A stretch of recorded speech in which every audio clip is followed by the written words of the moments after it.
Okey, settle kita tadi dah buat press lah untuk bearing dah. Kita tukar bearing baru. Kita dah masukkan bearing yang cantik, yang sempurna. Jadi sekarang ni kita masukkan balik knuckle yang ini. Mana kita buka macam itulah kita pasang, okey. Kita masukkan dulu dress up ni ke dalam knuckle ini, okey.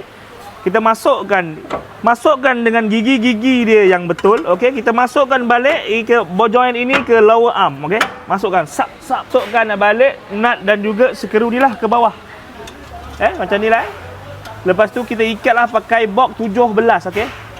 Pakai box 17. Kita dah masukkan skru untuk lower arm tadi bawah lah. Kita masukkan balik, okey, skru chamber ni lah, okey. Ini namanya chamber chamber orang panggil adjust untuk knuckle ni lah, untuk tombang tayar ataupun dekat tayar, okey. Kita masukkan dulu yang bawah, okey. Okey, kita tolakkan ini ke atas. Bagi dia masuk lubang ngam-ngam ngam-ngam orang panggil, ngam-ngam.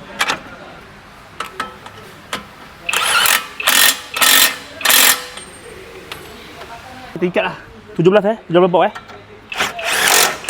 Ikat betul-betul lah, sebab ni lower arm ni melibatkan nyawa. Kalau tanggat boleh keparit mat.